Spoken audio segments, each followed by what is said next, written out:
Hello, good evening everyone. मैं doctor Swati Sharma English सूत्रा में आप सभी का स्वागत करती हूँ। कैसे हैं आप सभी? सही होंगे, बढ़िया होंगे और पता नहीं पढ़ाई तो कर रहे होंगे कि नहीं कर रहे होंगे। खैर, मैं आप लोगों को बता दूं कि भाई मैं आज भी आप लोगों के लिए एक मॉक टेस्ट जो है वो लेकर आई हूँ और EMRS का PGT और TGT का सिलेबस लेने आई हूँ। यहाँ इतनी 5 जो तो आप लोगों को दिख रही है, कैमरा यही लगा हुआ है ना एक्चुअली। तो ये TGT वाला है मेरे पास। बात सोच रहे होंगे कि आप मॉक टेस्ट ही कराओगी और कुछ नहीं कराओगी, देखते हो तुम वैसे कुछ भी नहीं हो, ठीक है। और मैं अपनी एनर्जी वेस्ट करती रहती हूँ। तो लेकिन कुछ स्टूडेंट्स जो है वो बहुत ही ज्यादा मतलब इतने ईगर रहते हैं, तो उनके लिए मेरा मन करता है। एक अंगराज है मेरा जो मतलब यूट्यूब का ही बच्चा है और वो जो है कहता है कि मैडम ये करवा दो वो करवा दो, तो मेरा मन करता है करवा दूं। तो भाई ऐसा है कि मैं सोच रही पहले 5 आप लोगों को मॉक टेस्ट करवा दूं। 5 मॉक टेस्ट के बाद फिर मैं फिर से राइटर्स और जो ग्रामर का सेक्शन है, tenses, models, clauses, parts of speech, punctuation और राइटर्स जो है वो करवाने शुरू करूंगी, यानी कि डिटेल।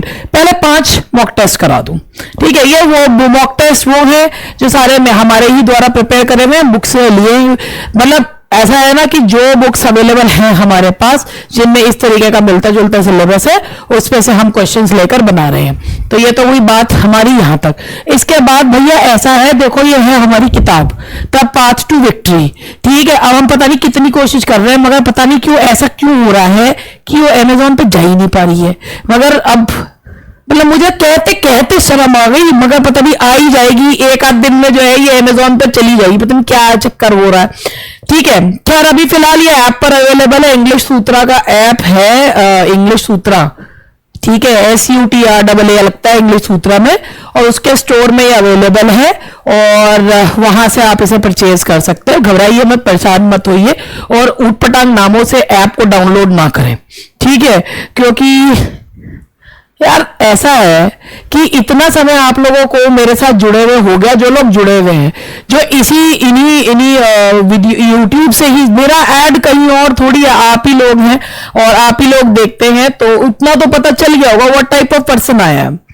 तो फिर ये सड़े सड़े नामों से ऐप को डाउनलोड करने का क्या मतलब है? मतलब झूठे नामों से, आप असली नाम से भाई आपका फोन नंबर सब आ जाता है उस पर।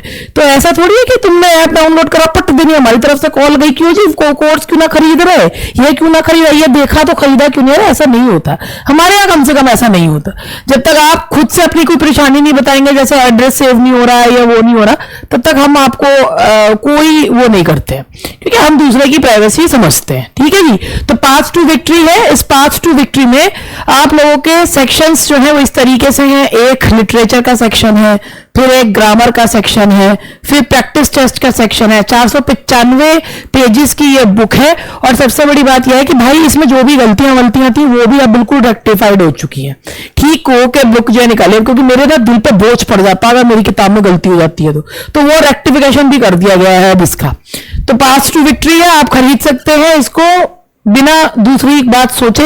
You can by this book. और बहुत ही जल्द मैं DSSB की बुक निकाल रही हूं, वो बुक ऑल इन वन जो है वो आपके मान के ग्रामर में, मतलब कोई किसी भी चीज की तैयारी कर रहा हो ना वो उसमें होता है। इवन वो बुक नेट के लिए भी हेल्पफुल रहेगी। आप जब उस बुक मार्केट में आएगी ना तब आप देखिएगा। अभी पहले से उसका कंटेंट नहीं बताऊंगी मैं, क्योंकि फिर जो है मेरे कंटेंट को सोच के और लोग भी सोचेंगे हम बना लें, तो इसीलिए मैं दिमाग लगा के उस बुक को जो है बना रही हूँ। नेट के लिए वो हेल्पफुल रहेगी। मेरे हस्बैंड ने पहले बोल दिया, यू कह रहे नेट के लिए हेल्पफुल रहेगी, नेट का पूरा वो नहीं करेगी but it will be helpful, ठीक है। खैर हम उसमें सारा लिखेंगे किस किस एग्जाम के लिए वो हेल्पफुल है। बेसिकली वो DSSB, EMRS, CUET और इनके लिए तो है ही, लेकिन नेट के लिए भी हेल्पफुल है, क्योंकि मैं कंटेंट तैयार कर रही हूँ तो मुझे पता आ रहा है कि वो नेट के लिए भी हेल्पफुल है। सोनली नहीं है, सारी यूनिट्स नहीं कवर करेगी मगर बहुत सारी चीजें कवर करेगी, ठीक है। उसके बाद ये वाला बैच है जो लाइव शुरू हुआ है, इसमें किसी को इंटरेस्ट तो है नहीं, मैं पता नहीं कि उसका ऐड करती रहती हूँ, छोड़ रही हूँ मैं इसका ऐड को। और इसके बाद ये एक प्रैक्टिस बैच है, अभी जो है ये UPTGT का है, जो लोग तैयारी कर रहे हैं। और इस बैच में 50 के करीब क्वेश्चन पेपर्स, 125 से भी ज्यादा के, कभी कभी जब ज्यादा क्वेश्चंस का भावनाओं में बह के बहुत सारे क्वेश्चंस भी करवाए गए। तो आप ये मान के चलिए 5,500-6 हजार क्वेश्चंस हैं जो इसमें डिटेल्ड एक्सप्लेनेशन आपको मिलता है। लाइव बैच चलता है ये हफ्ते में 3 दिन, लाइव बैच चलता है ये टीजीटी का एक्सक्लूसिव प्रैक्टिस बैच, ठीक है। उसके बाद हमारे ये वीडियो बैचेस तो हैं ही, और जल्द ही जो है ये जो प्रैक्टिस बैच है ये भी वीडियो बैच के फॉर्म में लाइव भी चलता रहेगा और वीडियो बैच के फॉर्म में भी आने वाला है। तो ये है हमारा यूपी टीजीटी पीजीटी DSSB। जैसे ये वैकेंसी आएगी DSSB का नोटिफिकेशन आएगा, लाइव भी स्टार्ट होगा। एलटी का नोटिफिकेशन जब आएगा तब स्टार्ट होगा। बाकी हमारे पास वीडियो बैचेस है सारे कुछ, आप लोग देख सकते हैं। कहाँ आप लोग जो है इंग्लिश सूत्रा का ऐप डाउनलोड करिए, स्टोर में जाइए, सारा सामान जो है देख लीजिए, ठीक है। चलो अब इसके साथ ही हम अपना स्टार्ट करते हैं। अब ये हमारा जो मॉक टेस्ट है ना, ये मॉक टेस्ट मैंने 40 क्वेश्चंस के मॉक टेस्ट तैयार करे हैं। इनमें मैंने इस तरीके से लिया है, जैसे जो क्वेश्चंस हैं वो इससे अमेरिकन राइटर के, इंग्लिश और ब्रिटिश राइटर्स के, ग्रामर के क्वेश्चंस जो है इस तरीके से लिए हैं कि मॉडरेट लेवल के क्वेश्चंस लिए हैं, क्योंकि अगर पेपर जब इस तरीके का होगा तो इसमें मुझे नहीं लगता कि बहुत हाई लेवल के, बहुत लो लेवल के आएंगे, मॉडरेट लेवल के क्वेश्चंस आएंगे। तो मॉडरेट लेवल के क्वेश्चंस ही मैंने लिए। तो पहला क्वेश्चन है आपका, which of the following books marks the beginning of Shakespeare success, ठीक है। Which of the following books marks the beginning of Shakespeare success. तो ये जो है आपका यहां पर ये है love labour lost, the merchant of Venice, Venus and Adonis sonnet. तो इनमें से कौन सी बुक जो है वो शेक्सपियर के सक्सेस के बारे में बताती है, मतलब बिगिनिंग के बारे में बताती है। तो भाई ऐसा है कि शेक्सपियर ने ये एक, आप देख ही रहे हैं, मैंने आपको ये समय दे रखा था, वीनस एंड एडोनिस जो है ये इनकी पोएम है। और ये पोएम जब उन्होंने लिखी थी, तो first year of my invention जब उन्होंने इसको कहा था, और द फर्स्ट ये जो पोएम है 6 लाइन स्टैंजा में लिखी हुई है। वीनस जो है goddess of love and beauty, Adonis the most handsome man, जो ग्रीक यूथ है, और अनरिक्रूटेड लव की कहानी है। बहुत बार इसको रिप्रिंट जो है ये हुई थी, ये आते ही बहुत फेमस हो गई थी, वीनस एंड एडोनिस। तो वीनस एंड एडोनिस जो पोएम है मेरे पास एक इसका बहुत अच्छा सा कंटेंट जो है था, और अभी मुझे पता नहीं मैं बुक रख के कहाँ भूल गई, क्योंकि एक्चुअली जिस कमरे में मैं हूं ना चारों तरफ बुक्स ही बुक्स हैं, तो ढूंढनी पड़ती है मेरे को, ठीक है। तो Venus and Adonis 6 line stanza में लिखी हुई, the first year of my invention, जिसको कहा है शेक्सपियर ने। और ये जो पोएम है बहुत फेमस थी, इससे इनको एकदम से पोएट के रूप में सक्सेस जो है वो मिला था। उसके बाद in which play does Shakespeare introduced us to the world of fairies with the rakish imp of folklore Puck? भाई The Tempest, As You Like It, ये सबको पता है क्वेश्चन का आंसर क्या है, ट्वेल्थ नाइट, अ मिडसमर नाइट्स ड्रीम। कौन सा शेक्सपियर का प्ले है जिसमें पक है? पक जो बहुत ही, रॉबिन गुडफेलो भी जिसका नाम है, जो एक वो फेरी है जिसका काम ही है लोगों को परेशान करना। और ये जो प्ले है that is a midsummer night's dream, जिसमें जो बहुत फेमस लाइन है, द लवर्स द लुनेटिक, ये वाली जो लाइन है, द लवर्स द लुनेटिक और बाइंड विद इमेजिनेशन। तो ये मिडसमर नाइट्स इसका जो है प्ले का नाम है। इसमें मिडसमर नाइट्स ड्रीम में कई सारे कैरेक्टर्स हैं, और जो हिप्पोलाइटा और थीसियस और जो कपल्स हैं, और वो लोग जो जब वहां पर जाते हैं, एक जंगल में जाते हैं, वहां पर उनकी आंखों पर लव एंड आइडलनेस का जूस लगा दिया जाता है। ये सारी कहानी आप लोगों को पता होगी, और एक बहुत ही प्यारी सी कॉमेडी है, that is midsummer night's dream. Who called the wasteland music of ideas? आप लोगों को पता ही होगा कि जो वेस्टलैंड है ये एक जो वर्क है ये टी.एस. इलियट का वर्क है, और ये इसको इन्होंने डेडिकेट करा है एजरा पाउंड को, जिन्होंने इसको पोएम को काटा इल मिग्लियोर सिग्नियोर जो है कहा था, यानी कि अ बेटर क्राफ्ट्समैन। और टी.एस. इलियट की ये जो पोएम है ये वर्ल्ड वॉर के बाद के डिसइल्यूजनमेंट पर आधारित है, और इसे म्यूजिक ऑफ आइडियाज जो कहा था वो I.A. रिचर्ड्स ने कहा था। आपको कई जगह पे एलन टेट दिखेगा, एलन टेट नहीं है इसका आंसर, I.A. रिचर्ड्स है। The following lines are an example of dash image, the river sweats oil and tar. ये जो लाइन है ना ये भी वेस्टलैंड की लाइन है, the river sweats oil and tar. और ये कैसी है, विजुअल, काइनेटिक, एरोटिक या sensual.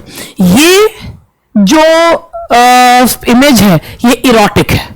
The river sweats oil and tar, तो ये जो है ये एक इरोटिक इमेज है.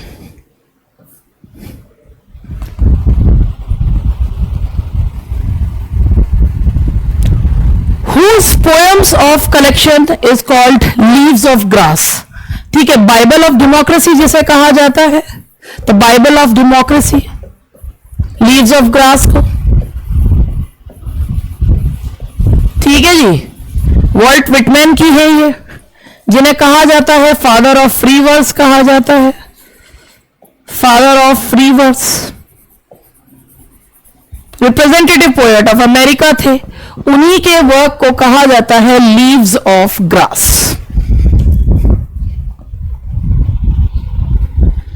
Who has written a poem on the assassination of President Abraham Lincoln after the Civil War? तो सिविल वॉर के बाद प्रेसिडेंट अब्राहम लिंकन, मतलब जब अब्राहम लिंकन की मृत्यु हुई थी तो उनको श्रद्धांजलि देते हुए उनकी मृत्यु पर एक एलिजी किसने लिखी थी, and that was Walt Whitman. इनकी जो एलिजी है that is O captain my captain,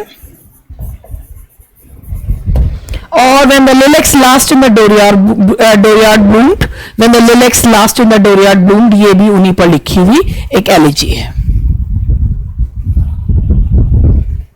Who is the author of the poem Animals? Emerson, Whitman, Frost, Emily Dickinson. जो एनिमल्स पोएम है जिसमें वॉल्ट विटमैन ने जो पोएम लिखी है जिसमें उन्होंने कहा एनिमल्स जो होते हैं ना, they far better than human beings, बहुत ही संतोषी जीव होते हैं. और वो कहते हैं कि मतलब वो कंपनी जो रखना चाहते हैं वो एनिमल्स की रखना चाहते हैं. किसकी पोएम है? That is by Walt Whitman, Walt Whitman की पोएम है. Hemingway's Winter Takes Nothing is a poem, novel, a collection of short stories, a play. ये जो Winter Takes Nothing जो है ये 1933 का एक कलेक्शन ऑफ शॉर्ट स्टोरीज है. It is a collection of short story. Hemingway का विंटर टेक्स नथिंग एक कलेक्शन ऑफ शॉर्ट स्टोरीज है 1933 का. ठीक है जी, चलिए अभी और आगे बढ़ते हैं. और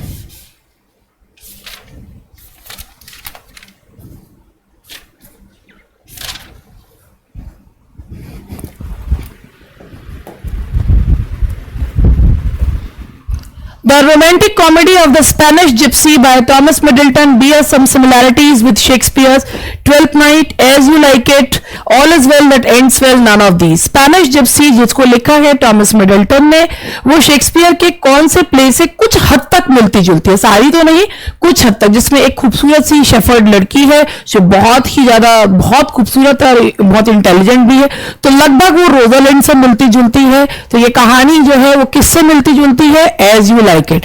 एज यू लाइक इट जो कि शेक्सपियर का पेस्टोरल रोमांस है, पेस्टोरल रोमांस है. ठीक है जी, तो इसकी कहानी मिलती जुलती है एज यू लाइक इट से.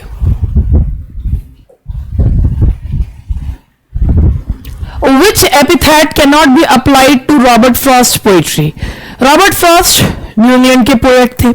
रॉबर्ट फ्रॉस्ट जो है उनके बॉयज विल लिखी, और जो उनकी पोएम्स हैं उनमें आपको रीजनलिज्म देखने को मिलता है, ड्रामेटिक है, कॉन्वर्सेशनल पोएम है, होमस्पन फिलोसफर कहा जाता है.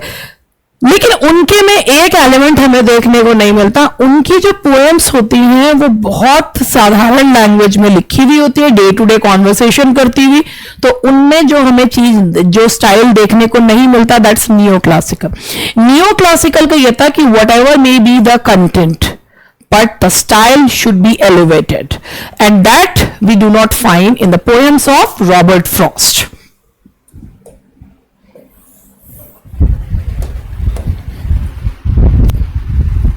What is Lamb's Prince Dorus? Comedy, tale in prose, a fairy tale in verse, a narrative poem.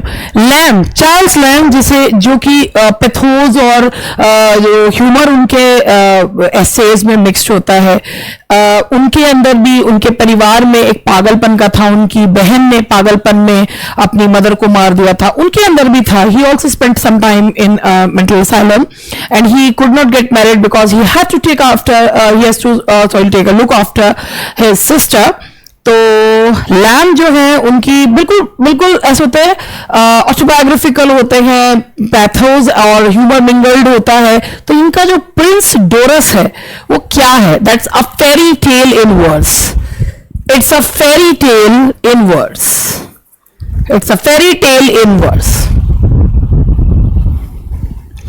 Lamb did not marry because he did not like the system of marriage.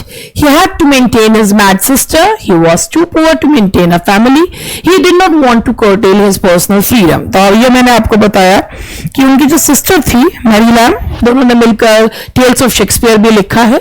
और इनकी जो sister थी उन्होंने गुस्से में अपनी ही mother को फल काटने वाले चाकू से मार दिया था, और पूरी जिंदगी उन्होंने अपनी बहन की देखभाल करी। इसी वजह से उन्होंने शादी नहीं करी। He had to maintain his mad sister.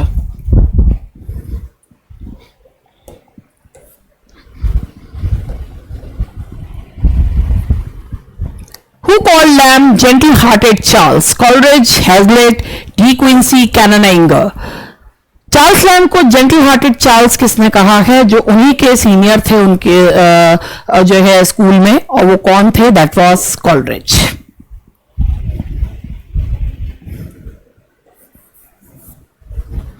Coleridge ने कहा।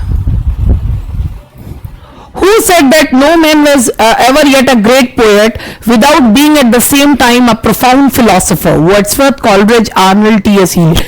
ये जो बात है किसने कही है कि कोई भी व्यक्ति तब तक एक महान पोएट नहीं हो सकता जब तक वो एक गहरा फिलोसोफर नहीं है? और ये लाइन किसके द्वारा कही गई है? कॉलरिज के द्वारा। तो romantic poet, the Elder romantic Coleridge, उनके द्वारा ये बात कही गई है। आप लोगों को पता है कॉलरिज जो कि जाने जाते थे अपनी सुपरनैचुरल एलिमेंट्स के लिए। उनका एक लक्ष्य था कि वर्ड्सवर्थ का लक्ष्य था कि साधारण को असाधारण बनाना, और इनका लक्ष्य था असाधारण को साधारण बनाना।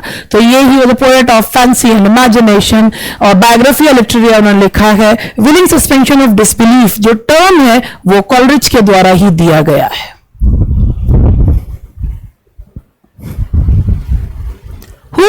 What was the lacuna in Chaucer's poetry according to Arnold? lacuna word का मीनिंग पहले मैं आपको बता दूं। कमी। क्या चीज की जो है कमी है? Truth, fluidity of movement, high seriousness, heroic subject matter. आप लोगों को पता है कि आर्नल्ड ने एक मेथड दिया, टचस्टोन मेथड, जिनमें उन्होंने मानना था कि उन्होंने वर्ल्ड के कुछ बेस्ट जो पैसेजेस थे वो लिए, और उन्होंने कहा कि अगर कोई भी पोएट का जो वर्क है वो इन पैसेजेस की कसौटी पर खरा उतरता है तो वो एक वर्ल्ड क्लास पोएट्री कहलाने के लायक है, अदरवाइज नहीं। तो this method was also criticised severely. ये मेथड कहलाता है टचस्टोन मेथड, जो इन्हीं के द्वारा दिया गया। उसमें उनका ये मानना था, मतलब मैथ्यू आर्नल्ड का ये मानना था, क्योंकि वो तो क्रिटिक एज वेल, कि चौसर लैक्स सीरियसनेस, चौसर के अंदर हाई सीरियसनेस नहीं थी। तो ये मानना है किसका? ये मानना है हमारे मैथ्यू आर्नल्ड जी का। In Hemingway's the old man and the sea, the old man hooks a fish, what is the fish called? मैंने तो ये क्वेश्चन नहीं दिया था, ये कहां से आ गया? ये रिपीट हो गया क्वेश्चन आई थिंक। कोई बात नहीं, ये क्वेश्चन आई थिंक रिपीट हो गया, मगर मैंने तो ये क्वेश्चन दिया ही नहीं। मैंने तो ये क्वेश्चन भी नहीं दिया था। हाँ, जो क्वेश्चन था ये दो क्वेश्चन छोड़ दिए ना, ये दो क्वेश्चन ही छोड़, तीन क्वेश्चन छोड़ दिए, दो। मैं ये क्वेश्चन, ये देखो, ये दो क्वेश्चन ही छोड़ दिए।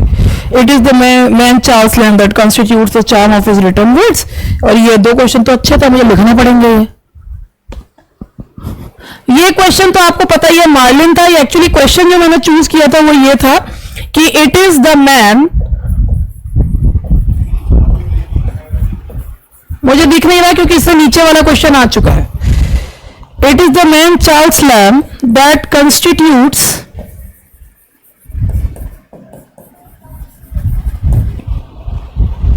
the charm of his written words.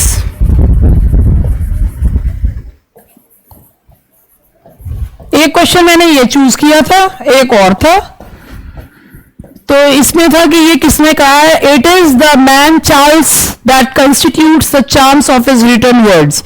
It is the man Charles lamb.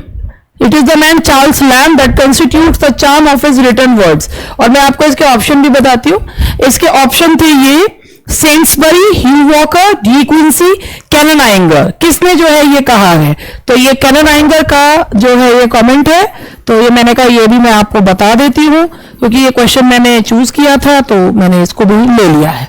ठीक है, ये हुआ आपका इन हेमिंगवेज। ये तो है ही, ये क्वेश्चन तो मतलब ये पुराना क्वेश्चन रिपीट हो गया तो इसका नया क्वेश्चन ये वाला था। It is the man Charles Lamb that constitutes the charm of his written words. किसके द्वारा कहा गया है? कैनन आइंगर के द्वारा। We hate poetry that has a palpable design upon us who has been quoted here। ये एक बहुत फेमस है कि if poetry doesn't come naturally as the leaves come to trees, तो जो है पोइट्री का कोई मतलब नहीं है।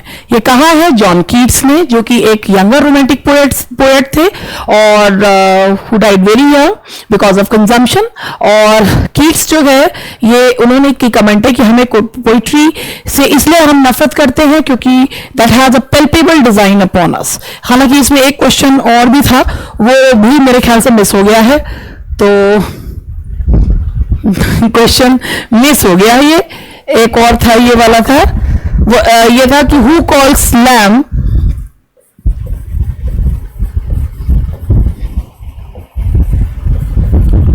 One of the best beloved of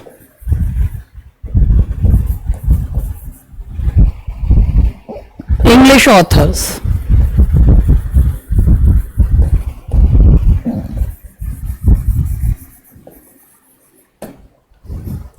Who calls Lamb one of the best beloved of English authors? ये इसके ऑप्शंस हैं Hugh Walker, Saintsbury, W.H. Hudson, George Samson. तो ये कहा है W.H. हडसन ने। तो ये क्वेश्चन भी छूट गया था तो मैंने कहा मैं लिख देती हूँ, जब मैंने ये क्वेश्चंस छांटे थे तो ये भी क्वेश्चंस मैं बता देती हूँ।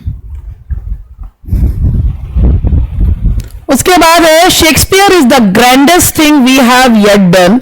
Indian empire will go at any rate some day but this Shakespeare doesn't go, he last forever with us, we cannot give up our Shakespeare. Ben Jonson, Dryden, Carlyle, Ruskin. Victorian writer Carlyle ने कहा है on hero worship में। ये एक 1840 में आया हुआ एक 1840 में एक 6 लेक्चर सीरीज थी जो 1841 में पब्लिश हुई, जिसमें उन्होंने जो ग्रेट जो फिगर्स ऑफ हिस्ट्री थी उनके बारे में बताया था। तो on heroes and hero worship Carlyle का वर्क है, उसकी ये लाइन है दैट इज जो इसमें ऊपर दी गई है। ठीक है जी, अब आगे बढ़ते हैं। Why is poetic play also called a closed play? Closed play का मतलब क्या होता है? Because it's a closed play, because it's can be read and enjoyed in a closet, because it's very short, it can be acted privately इन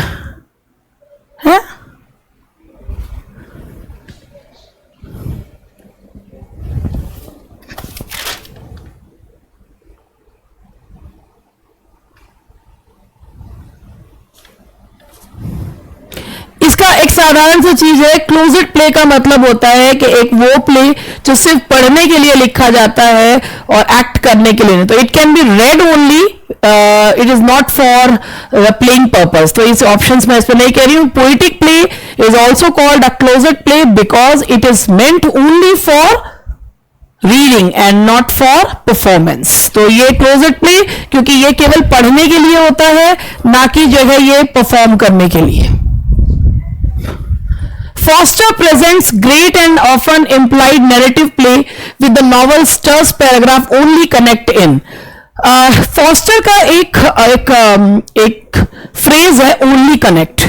इस phrase का मतलब है, ये एक नॉवल का एपिग्राफ है, इसका मतलब है only connect with your head, connect your head with your heart, यानी कि your emotions and feelings should connect with your rationality. Prose and poetry के कॉम्बिनेशन पे कहा है। और E.M. फॉस्टर ने ये किसमें कहा है? हावर्ड्स एंड। फॉस्टर ने ये कहा है हावर्ड्स एंड्स में।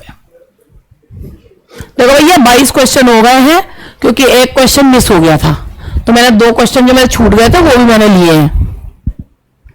विच of the following novels is called novel without a hero? इनमें से कौन सा novel novel without a hero है?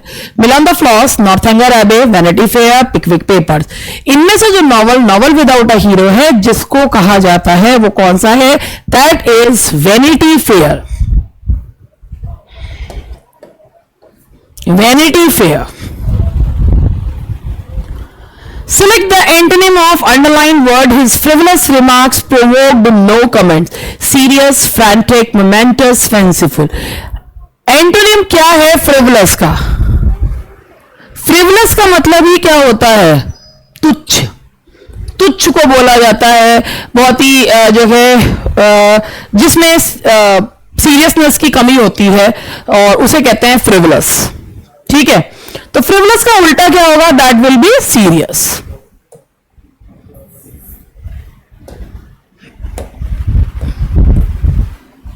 पुल अ लॉन्ग फेस, ठीक है, to make fun, to look sad, to irritate someone, to pull someone's face. तो pull a long face ये होता है, देखो पुल अ लॉन्ग फेस, तेरा कितना pull a long? To look sad. To look sad is pull a long face. Catnap, take a long sleep, sleep like a cat, make a snoring sound while sleeping, to sleep briefly. Catnap का मतलब होता है, nap का मतलब ऐसे होता है झपकी लेना, तो to sleep briefly, बहुत कम समय के लिए सोने को बोला जाता है to sleep briefly. I hope कि आप लोग भी आंसर्स इसके मेरे साथ साथ दे रहे होंगे। One word substitution, money given to agent on sales, help, commission, assignment, endeavor. जो सेल्स होने पर मनी दी जाती है उसे क्या कहते हैं? सभी को पता है, that's commission.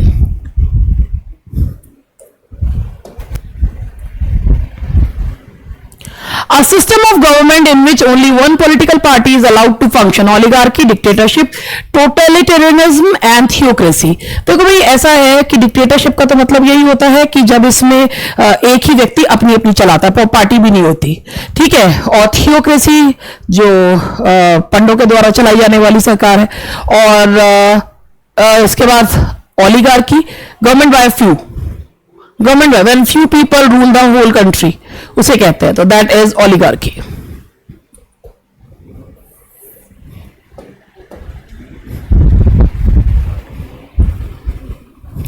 English is a dash language in India. English का स्टेटस इंडिया में क्या है भाई? वैसे तो ग्लोबल लैंग्वेज है, मगर भारत में इंग्लिश का जो स्टेटस है वो दैट इज सेकंड लैंग्वेज। वैसे फॉरेन लैंग्वेज भी कह सकते हैं, मगर भारत में इंग्लिश जो है वो सेकंड लैंग्वेज के रूप में है। तो मैं इसको डाउट में छोड़ते हुए फॉरेन लैंग्वेज भी है, सेकंड लैंग्वेज भी है, फर्स्ट तो नहीं है।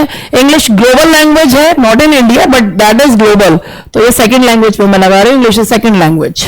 आपको जो ठीक लगे आप वो लगा लेना, पेडागोजी का क्वेश्चन आ गया ये। Meaning of the following phrase: to beat the air, to make frantic effort, to make effort that are useless or vain, to act foolishly, to make every possible effort. To beat the air का मतलब होता है, frantic का मतलब होता है भयभीत हुए हुए जो efforts होते हैं, to make efforts that are useless or vain, to act foolishly, to make effort that are useless. Beat the air का मतलब होता है हवाई किले बनाना, और एक ऐसे एफर्ट्स करना जो मूर्खतापूर्ण है, उन्हें कहा जाता है टू बीट द एयर। अगर आप हवा को में तलवार चलाओगे, कुछ भी करो, हवा पे तो कोई फर्क नहीं पड़ना। हाँ, आप अपने एफर्ट्स जरूर यूज कर रहे हैं, to make efforts that are useless और वेन।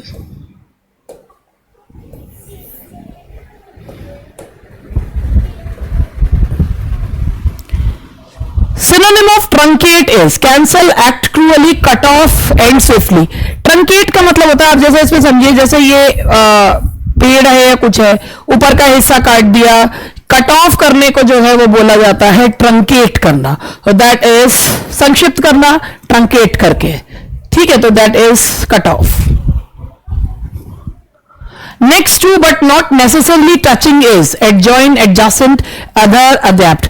अब जैसे मैं यहां पर ये बोलती हूं इस तरीके से कि ये मैंने एक स्कूल बनाया और ये मैंने एक घर बनाया, तो भाई पास में है बट नॉट टचिंग। स्कूल जो है ये घर के पास में है मगर नॉट छूता हुआ नहीं है। ट्राइंगल की जो होती हैं, जो साइड्स होती हैं एडजेसेंट होती हैं कि नॉट नियरली टचिंग। तो एडजेसेंट का मतलब होता है next but not necessarily touching, adjacent.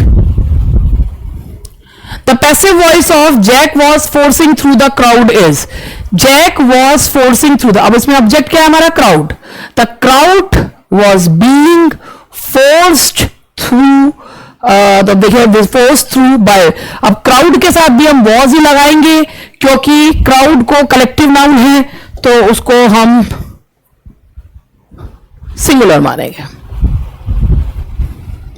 Tick the correct auxiliary to indicate discontinued habit. एक बार मैं पहले इसको देख लूं, कोई और शब्द है। Jack the crowd was forcing through, the crowd force through the, ठीक है, डी ठीक है। Tick the correct auxiliary to indicate discontinued habit. There was a house there, there used to be a house there, there is a house there, there was used to be a house there. There, भाई जो was है था, और use to का मतलब होता है कि कभी कोई चीज थी, किया करते थे बट अब नहीं करते। तो यूज टू और वुड दोनों जो चीजें होती हैं वो डिसकंटिन्यूटी को बताते हैं। तो यहां पर हम क्या लगाएंगे? That's B, the answer is B.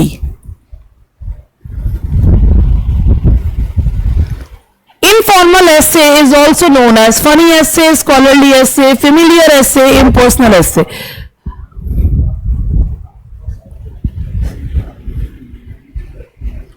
Informal essay जो होते हैं उन्हें पर्सनल या फेमिलियर एसे भी कहते हैं, स्कॉलरली नहीं कहते हैं। जहां अगर आप लोगों को जहां पर कहीं पर लिखा हुआ दिखे तो आप ये सोचो कि वह मैम ने गलत बताया। इनफॉर्मल का मतलब ही होता है जिसपे किसी प्रकार की कोई फॉर्मेलिटी नहीं होती। तो वो ऐसे एसेज कौन से होंगे? इधर फेमिलियर होंगे या पर्सनल एसेज होंगे। तो इसका आंसर है फेमिलियर एसे।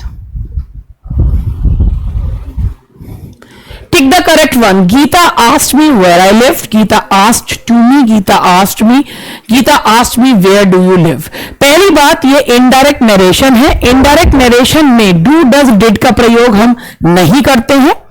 और अगर हमारा जो क्वेश्चन वर्ड के बाद सब्जेक्ट प्लस वर्ब लगता है तो आप ये देखिए, Geeta asked me where I lived. अब यहां पे ये हमें वो ढूंढनी है, एरर्स ढूंढनी है। Few people know that the climate of Shimla is better then Srinagar. तो फ्यू ना के बराबर लोगों को ही पता है। अब इसमें हम लगाने को लगा भी सकते हैं मगर नहीं लगा रहे, चलो उसको छोड़ देते हैं। दैट द क्लाइमेट, क्लाइमेट की तुलना क्लाइमेट से करेंगे, शहर से नहीं करेंगे। The climate of Shimla is better than that of Srinagar. तो इसका आंसर है आपका सी, दैट ऑफ आएगा, बेटर देन दैट ऑफ। और क्वेश्चन नंबर 36 है, the examination of the undergraduate students are likely, the examinations आना चाहिए, फिर तो द एग्जामिनेशंस होना चाहिए भैया, ये तो ए में ही है। और अगर इसमें तो बहुत सारी गलतियां हो गई फिर द एग्जामिनेशंस ऑफ द, तो पहली गलती तो इसी में ही हो गई। Are likely to commence from Friday, और कोई गलती इसमें है नहीं। कई जगह आपको ऑन फ्राइडे लिखा दिखेगा, लेकिन मैं आपको एक चीज बताऊं कि जब कोई चीज भविष्य में होनी होती है और कमेंस के साथ, वहां पर प्रेपोजिशन फ्रॉम ही लगाया जाता है, ऑन का यूज नहीं करते। तो examinations of the undergraduate students, तो एग्जामिनेशंस होना चाहिए था और नहीं तो इज आना चाहिए था। The principal claim that there were less than 50 students present in the building when it caught fire. एक चीज मैं आपको बताऊं कि लेस का प्रयोग जो है वो अनकाउंटेबल नाउन्स के साथ करते हैं और फ्यूअर का जो यूज है वो काउंटेबल के साथ करते हैं। अब लेस को भी हम लोग काउंटेबल के साथ लगा लेते हैं, नो लेस देन 50 स्टूडेंट्स यहां यूज कर लेते हैं, तो उस हिसाब से इसमें एरर नहीं है। लेकिन अगर ओल्ड इंग्लिश के पॉइंट ऑफ व्यू से देखें तो यहां फ्यूअर आना चाहिए। तो इसे हम क्या माने, अब मैं आप पे ही छोड़ती हूं। लेस अब अनकाउंटेबल के अलावा काउंटेबल के साथ भी यूज हो जाता है। No less than 50 students were present, I have less time to prepare. तो लेस जो है काउंटेबल और अनकाउंटेबल दोनों के साथ यूज हो जाता है। But if we go with old English तो यहां लेस की जगह फ्यूअर आना चाहिए था। मैं आप पर छोड़ रही हूं, आपके विवेक पे छोड़ रही हूं कि नो एरर करोगे कि यहां पर फ्यूअर करोगे। We have lived in this house ever since my father has died।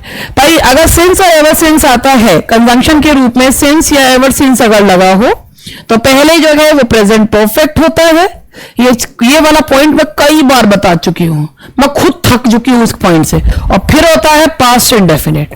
Those who are watching for the first time, वो उनको जो है हो सकता है ये पॉइंट पहली बार देखे। तो सिंस और एवर सिंस अगर आए तो present perfect and past indefinite. तो अब आप खुद देखिए, we have lived in this house ever since, since ever since कुछ भी है। माई फादर हैज डाइड, तो हैज नहीं आएगा, डाइड आएगा खाली। The answer is C. He explained to the government why the manufacturing of cars have stopped in his new factory. He explained, past tense में he explained to the government why the manufacturing of his cars had been stopped या have been stopped in his, he explained to the government why the manufacturing of cars had been stopped in his new factory. तो क्योंकि past tense में है और been लगेगा क्योंकि किसी के द्वारा मैन्युफैक्चरिंग की जाती है, तो पैसिव वॉइस में होगा, तो had been stopped हम यहां पर लगाएंगे। The most common form of closing a letter to a close relative is yours sincerely, yours affectionately, yours faithfully, yours truly. तो जब हम पर्सनल लेटर में हम क्लोजिंग करते हैं तो हम उसमें लगाते हैं yours affectionately। जब हम वैसे एप्लीकेशन लिखते हैं तो हम वहां पर लगाते हैं yours faithfully, yours obediently, और जब पर्सनल उसमें करते हैं तो वहां लगाया जाता है yours affectionately। क्वेश्चन नंबर 40 देखा, 40 रिपीट हो गया हमारा। ये 40, अभी तक आप 42 क्वेश्चन ऑलरेडी कर चुके हो। सामने टाइप करते हुए ये देखा नहीं कि 40 क्वेश्चन दोबारा हो गया है। Change simple into complex. His senior colleagues have been transferred to Dehradun. Simple sentence का मतलब क्या होता है? सिंपल सेंटेंस का मतलब होता है कि जिसमें केवल एक ही प्रिंसिपल वर्ब होता है, और अगर हो तो नॉन फाइनाइट्स होते हैं। एक ही उसमें जो फाइनाइट वर्ब होता है वो एक ही होता है। His senior colleagues have been transferred to Dehradun. अब इसमें हमको कॉम्प्लेक्स में बताना है, तो देखिए his colleagues having a seniority over him, having वाला नहीं होगा क्योंकि नॉन फाइनाइट हो गया। His colleagues who are senior to him, some of his colleagues are senior to him, therefore they have been, ये भी नहीं होगा। बीइंग सीनियर, ये अभी आपका नॉन फाइनाइट वाला आ गया है, ये कंपाउंड वाला हो गया है। कॉम्प्लेक्स बनाना है तो ये हमारा बनेगा बी वाला, और ये कौन सा क्लॉज है? That is adjective clause. His colleagues, क्योंकि हु जो है एंटीसीडेंट कलीग को बता रहा है, तो यहां पर ये एडजेक्टिव क्लॉज है। अब एक क्वेश्चन हमारा रह गया इसमें, चलो कोई बात नहीं। That's all for today, thank you. और इसी के साथ हम अपना जो आज का सेशन है वो यहीं पे समाप्त करते हैं। पहले 5 मॉक टेस्ट आप लोगों को करा दूं, फिर उसके बाद क्वेश्चंस कराऊंगे।